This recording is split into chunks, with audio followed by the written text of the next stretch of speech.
All right, let's dive in. Today, we're tackling how to make AI work for you, and we've got some interesting sources to help us out. We've got a guide to AI tools, a whole bunch of tips on crafting those all-important prompts, and wait for it, a book on 40 essential life skills. Life skills, huh? Now that's a curveball. Right. I was surprised too, but I have a feeling it'll all make sense as we go along. So the first thing that jumped out at me, and this is something both the AI guide and the life skills book agree on, is that AI isn't about replacing our skills. It's more about giving them a boost, right? Exactly. Think of AI as your superpowered sidekick. It can analyze information in a flash, whip up creative content, even take over those tedious tasks, but it still needs you, the human, at the helm. Okay, so maybe less like replacing us and more like giving us, I don't know, superpowers. Yeah, I like that. It's like you're suddenly able to do things you couldn't before, but you're still the one in control. And that's where those essential life skills come in, the ones highlighted in that book. Critical thinking, problem solving, good communication, those are still a foundation even in this age of AI. Right, because you've got to be able to sift through the information AI throws at you, make smart decisions, and explain it all clearly, whether you're talking to a human or a machine.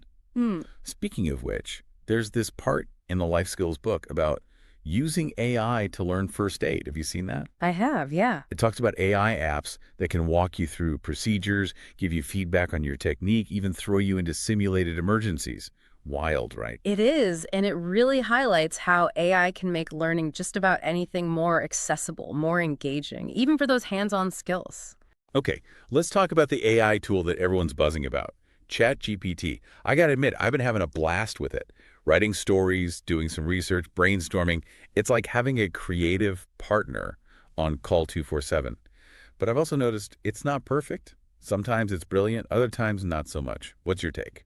Well, ChatGPT and a lot of AI tools like it, they're all about patterns. They gobble up tons of information and then try to recreate it. But they're not actually thinking for themselves, coming up with original ideas. So while they can churn out some impressive stuff, you can't always take it at face value. Human judgment is still key. So it's like a really smart parrot, mimicking what it's heard, but not really understanding it. You got it.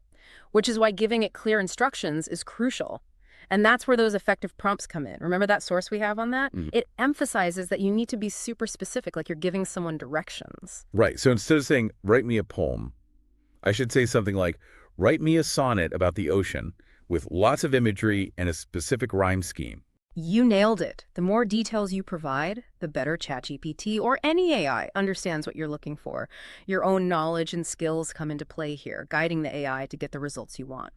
So it's a partnership, really. Okay, we've talked about ChatGPT, but what about all the other AI tools out there? Our guide mentions a whole bunch. Image generators, audio editors, automation platforms, the list goes on. It's kind of overwhelming, to be honest. Oh, absolutely. But the key is not to get caught up in trying to use every single tool. It's more about finding the ones that fit your specific needs and goals. Like building your own personal AI toolkit. You wouldn't use every tool in a toolbox for every project, right? So how do we even begin to build this toolkit? What are some ways to navigate this ever-growing world of AI? Well, I think a good place to start is by understanding the different types of tools out there. We've got tech generators like ChatGPT, perfect for writing, research, all that. Then you've got image generators like Midjourney. They can create some seriously stunning visuals. And that's just the tip of the iceberg. Audio editing, video creation, data analysis, even automation. There's AI for almost everything these days. It's mind-blowing. It's like AI is infiltrating every corner of our lives. It is, and that's why it's so important to start with your own needs. What are you trying to achieve with AI? What tasks do you want to simplify or maybe take to the next level? Once you've got that figured out, then you can start exploring the tools that align with those goals. So if I'm a writer hitting a wall, staring at a blank page, I might check out those text generators like ChatGPT, get the ideas flowing again. Yeah, exactly. Or maybe you're a visual artist looking to explore new styles, new ways of expressing yourself. Midjourney could be your new best friend. The possibilities are pretty much endless. And I bet there are tools out there for folks who aren't necessarily artists or writers, but just want to make their daily lives a bit easier. Oh, tons of them. Think about Grammarly. That's a lifesaver for writing. Or Notion AI. It can help with notes, task management, even content creation. And then there are these AI platforms that can automate those boring, repetitive tasks freeing you up to focus on the stuff that matters. This is really making me realize that AI isn't just for the tech-savvy folks, it's for everyone. You got it. And that's what makes it so exciting. It has the potential to empower everyone, regardless of their background, their skill level. It's about giving everyone access to these amazing tools. You know, we talked earlier about the importance of giving clear instructions to AI, those Yeah. well-crafted prompts. Can we dive a bit deeper into that? What are some tips for writing prompts that AI can actually understand and work with effectively? Great question. It's all about specificity, like we said, but there's a bit more to it. Think of it this way. A good prompt is like a recipe, a really detailed one. It's got all the ingredients and instructions AI needs to cook up the output you're looking for. Okay, I like that. Yeah. So what are the key ingredients in this AI recipe? First up, you got to clearly state what you want the AI to do, the desired outcome. What kind of output are you looking for? So instead of saying, write something about cats, I should say, write a funny story about a cat who thinks he's a dog. Exactly. That gives the AI a much clearer understanding of your goal. Next up, we need some context. Think of this as the background info, the details, the requirements that'll help the AI zero in on what you actually want. So like if I was asking for marketing copy for a new product, I'd want to give info about the target audience, the key selling points, the overall tone, all that. Right on. The more context you can provide, the better the AI can tailor its output to your specific needs. What about the last ingredient? That would be constraints. This is where you set some boundaries, some guidelines for the AI. Like if you want a poem, you might specify the length, the rhyme scheme, that sort of thing. Ah, so I'm giving the AI a framework to work within, making sure the final product actually meets my expectations. You got it. Now, writing good prompts, it's a skill just like any other, and it takes practice. But the good news is there are tons of resources out there to help you level up your prompt game. You know, with AI being able to write stories, poems, even create art, it makes me wonder about the future of creativity. Are human artists and writers going to become obsolete? That's a big one, a question a lot of people are grappling with. But honestly, I think human creativity is way too complex, too nuanced to be fully replicated by AI. So you're not worried about robots taking over the art world? Not exactly. I see AI as a tool, not a replacement, like a paintbrush or a musical instrument. Those tools can help artists express themselves in amazing ways, but they don't replace the artist's vision, their skill, their emotion. So maybe AI is actually democratizing creativity. Yeah. Giving more people access to tools and resources that used to be out of reach. Yeah, I think that's a great way to look at it. And I think we're going to see an explosion of new, innovative forms of expression because of it. I'm starting to see AI less as a threat and more as a potential collaborator. That's the spirit. And it's crucial to remember that even when you're using AI for creative tasks, the human touch is still there. You're the one guiding the process, making the choices, giving it that unique flair that only you can. Speaking of unique perspectives, let's bring back that life skills book for a sec. Mm. I'm still fascinated by this idea of using AI to learn essential life skills. Can you give me some real-world examples of how this might actually play out? Sure, let's imagine you're trying to learn how to cook. Picture an AI app that analyzes your dietary needs, creates custom meal plans, and walks you through every step with interactive instructions and videos. It's amazing. It's like having your own personal chef right there on your phone. Exactly. And it goes beyond cooking. Imagine AI apps that can help you budget your money, improve your communication skills, even learn a new language. The possibilities are truly mind-blowing. It's almost like AI is becoming this personal tutor for every aspect of our lives. You could say that. And the best part is that AI can personalize the learning experience to your individual needs, your goals. It can pinpoint your strengths and weaknesses, adjust the pace, give you feedback and support along the way. This makes me think about the future of education as a whole. If AI can offer these personalized, accessible learning experiences, what happens to traditional schools and classrooms? That's the million-dollar question, and it's one we're going to tackle head-on in the final part of our deep dive. We'll be exploring the potential impact of AI on education, the workforce, even society as a whole. I can't wait. Until then, listeners, keep playing with those AI tools. See what you can create, what you can learn. It's an amazing world out there. All right, welcome back for the final stretch of our AI deep dive.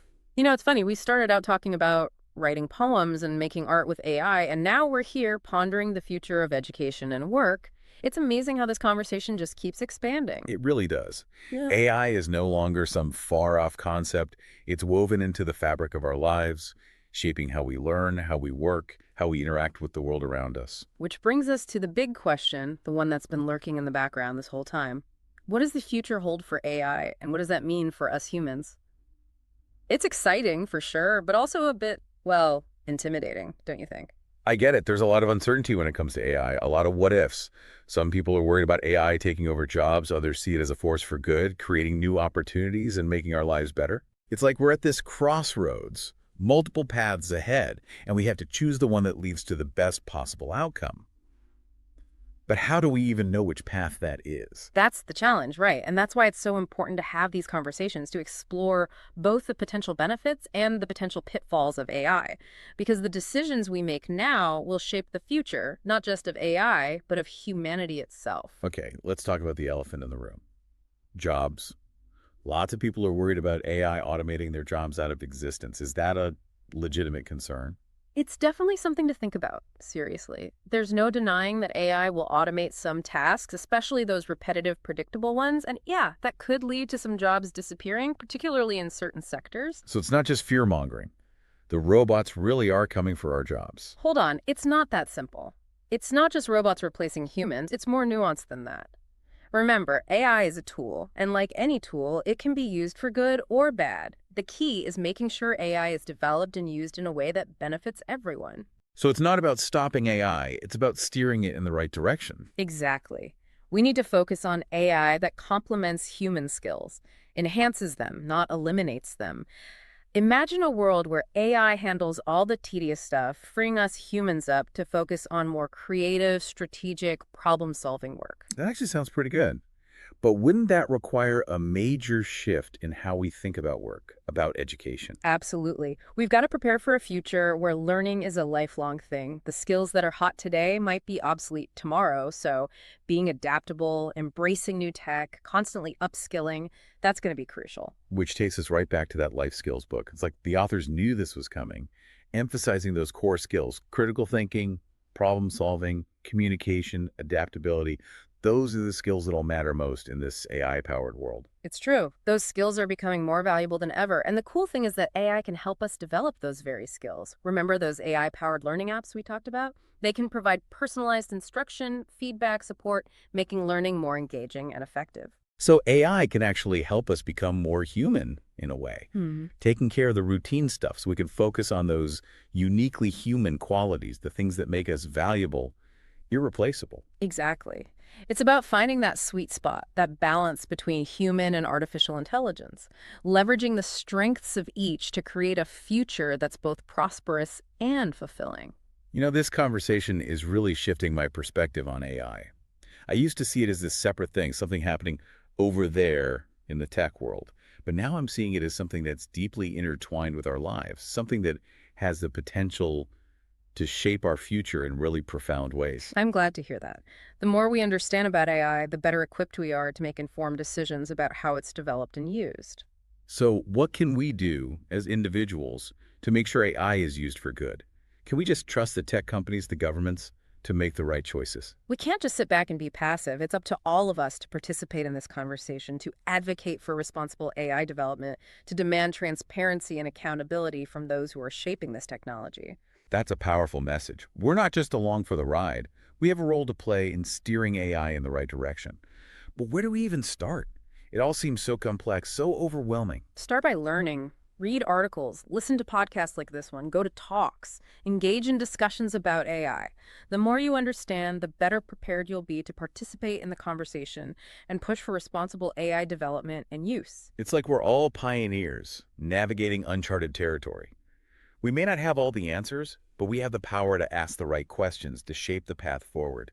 And that's what makes this such an incredible time to be alive. We're on the brink of a technological revolution that could transform our world in ways we can barely imagine. This deep dive has been a wild ride. We've gone from crafting prompts to pondering the fate of humanity. It's been eye-opening, thought-provoking, even a little bit inspiring. I agree. And remember, this is just the beginning. The world of AI is constantly evolving, so stay curious, stay informed, and stay engaged. Couldn't have said it better myself.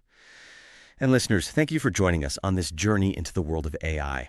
We hope you've learned something new, gained a fresh perspective, and maybe even discovered a newfound excitement for the possibilities that lie ahead. Until next time, keep exploring, keep learning, and keep those AI prompts sharp.